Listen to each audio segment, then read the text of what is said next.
ખેરના લાકડાની તસ્કરી મામલે ઈડી દ્વારા મોટી કાર્યવાહી કરવામાં આવી છે. ગોધરામાં ઈડીએ 11.3 કરોડ રૂપિયાની સ્થાવર મિલકત જપ્ત કરી છે. ખેરના લાકડાની તસ્કરીથી કમાયેલી કરોડોની મિલકત પર ઈડીનો સકંજો. ગોધરાના મુસ્તાક આદમ તાસિયા અને મોહમ્મદ તાહિર અહમદ હુસૈનની સંપત્તિ જપ્ત કરવામાં આવી. ગુજરાતના અલગ અલગ જિલ્લાઓમાંથી ખેરના લાકડાની ગેરકાયદેસર તસ્કરી કરવામાં આવતી હતી. તાપી, વ્યારા, નવસારી, નર્મદા અને ગોધરા સહિતના ગામોમાંથી ખેરના લાકડાની તસ્કરી કરતા હતા. ખેરના લાકડાને ગુજરાતના સરહદી વિસ્તારમાં વેચીને કરોડો રૂપિયાની આવક પણ મેળવતા હતા. સમગ્ર મામલે સુરત વન વિભાગના માંડવી દક્ષિણ રેન્જના વન અધિકારીએ ફરિયાદ પણ નોંધાવી હતી અને હવે આ મુદ્દે કાર્યવાહી કરવામાં આવી છે. ઈડી દ્વારા આ મોટી કાર્યવાહી કરવામાં આવી છે. ગોધરામાં ઈડી 11.3 કરોડ રૂપિયાની સ્થાવર મિલકત છે તે જપ્ત કરી છે.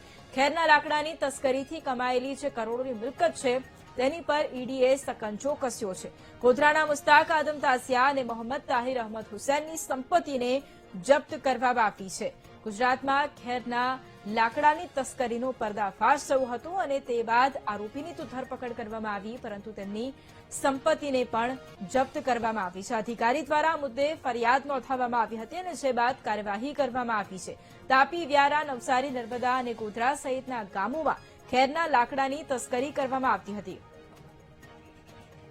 અને આજ મુદ્દે સંવાદદાતા વિવેક ફોન લાઈન પર છે. વિવેક, ગુજરાતમાં ખેરના લાકડાની તસ્કરીનો આ મામલો કે જ્યાં જે આરોપીઓ છે હવે તેમની સંપત્તિ પણ જપ્ત કરવામાં આવી છે, ઈડીની પણ એન્ટ્રી થઈ છે, શું વધુ જાણકારી? જો વાત કરીએ તો પંચમહાલમાં ઈડીએ સૌથી મોટી કાર્યવાહી કરી છે, જેમાં ગુજરાતભરમાંથી ખેરના લાકડા ઉઘરાવીને ગોધરામાં ધંધો કરતા હતા અને જેમાંથી તાપી, વ્યારા, નવસારી, નર્મદા સહિત ગોધરા સહિત રાજ્યોમાં આ તસ્કરીનો એક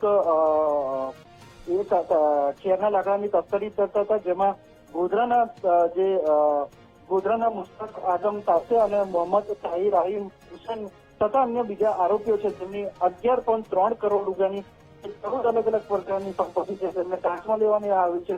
જ્યારે આ ઈડીએ કાર્યવાહી કરતા સૌથી મોટો ઘટસ્ફોટ થયો છે. જી બિલકુલ, આભાર વિવેક તમામ જાણકારી માટે.